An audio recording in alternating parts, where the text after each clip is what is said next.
இப்ப பார்த்தீங்கன்னா, நெறைய குழந்தைகள் இதனால பாதிக்கப்படுறாங்க. அது என்னன்னு பார்த்தீங்கன்னா, இடுப்பு வாதம்னு சொல்லக்கூடிய வாஸ்குலர் நெக்ரோசிஸ் அப்படின்னு ஆங்கிலத்தில சொல்லக்கூடிய ஒரு வியாதி. அது என்னன்னா, இடுப்பு ஒரு வாத சம்பந்தப்பட்ட வியாதி. அது இடுப்பு வாதம்னு சொல்லுவாங்க தமிழ்ல. இது எந்த இடத்துல பிரச்சனை உண்டாக்குது அப்படின்னா, இடுப்பு எலும்பின் அந்த ஹெட் ஆஃப் த ஃபியூமர் போன்ல அந்த இருக்க வேண்டிய சவ்வு பகுதி இருக்கு இல்லையா? லிகமெண்ட் பகுதி அதுக்குள்ள போய் தேவையில்லாத வாத நீராக இருக்கலாம், தேவையில்லாத கொழுப்பு சத்துக்களா இருக்கலாம், தேவையில்லாத வாயு பொருட்களா இருக்கலாம். இதெல்லாம் வந்து டெபாசிட் ஆகி அந்த லெகமெண்ட்டை வந்து ரொம்ப டேமேஜ் பண்ணி லெகமெண்ட் ரொம்ப இன்ஃப்ளமேஷன் ஆகி டேமேஜ் ஆயிருது.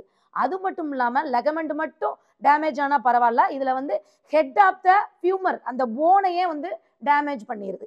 அந்த போனே டேமேஜ் பண்றதுனால என்னன்னா, இவங்களுக்கு இடுப்பு பகுதியில ரொம்ப வலி, வீக்கம், இடுப்புல இருந்து கீழ்ப்பகுதி, அதாவது கால் பகுதி, தொடைப்பகுதி, முட்டுப்பகுதி வரைக்கும் வலி. அந்த நரம்பு பிடிச்சி இழுத்த மாதிரி இருக்கும். ஏன்னா மேல இருந்து வரக்கூடிய அந்த நரம்புகளை மூளையிலிருந்தே முதுகு தண்டு விடக்கூடிய வழியா வரக்கூடிய இடுப்பு பகுதியில வந்து காலை இயக்கிறதுக்கான நரம்பு பகுதிகளை அந்த இன்ஃப்ளமேஷன் ஆனது ரொம்ப அதிகமாகி அந்த இடத்துல தொற்றுக்கள் ஏற்பட்ட மாதிரி வீக்கம் ஏற்பட்டுவிடும். அதனால அந்த நரம்புகள் அழுத்தப்படுவதனாலையும் இந்த இடுப்பு பகுதி வாதம் ஏற்படலாம். இவங்களுக்கெல்லாம் அந்த இடுப்பு பால் ஜாயிண்ட் பகுதியில ரொம்ப இன்ஃபெக்ஷன் ஆகி அந்த போனே அந்த ஹெட் ஆஃப் த ஃபியூமர் போனுக்கு மேல் பகுதியே அரித்து அதனால அவங்களுக்கு வந்து போனே டேமேஜ் ஆகிறதுக்கு வாய்ப்பு இருக்கு.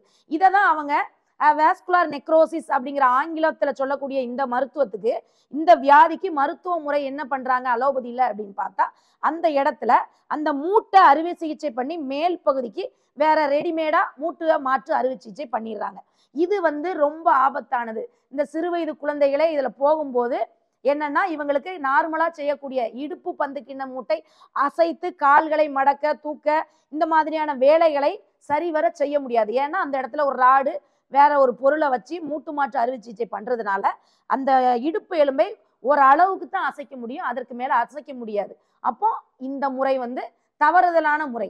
அப்போ இயற்கையாகவே நமக்கு சித்த வைத்திய முறைகள்ல இந்த மாதிரியான இடுப்பு வாத நோயை குணப்படுத்துவதற்காக உள்ள இது ஏன் வருது அப்படிங்கிறதையும் பார்க்கணும். இது வந்து உடம்புகள்ல கழிவுகள் வாத நீர் அதிகமா சேர்றதுனாலையும், அதாவது மலப்பையில தேவையில்லாத கழிவுகள் தேங்கி பித்தத்தின் அளவு அதிகமாகிறதுனால வாத பிரச்சனை, அதாவது வாதமானது தன் நிலையில் குறைந்து வாத பிரச்சனை வாத நீராக கன்வெர்ட் ஆயிடுது.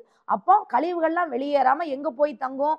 அந்த இடுப்பு பகுதி எலும்பு பந்து கிண்ண மூட்டுகளுக்கு இடையில உள்ள லிகமெண்ட் பகுதியில வந்து லம்பார் பகுதியில அந்த இடுப்பு பகுதி லிகமெண்டுக்குள்ள வந்து அந்த தேவையில்லாத வாத நீர் கோர்க்கிறதுனால இந்த இடுப்பு வாத பிரச்சனை உண்டாகுது.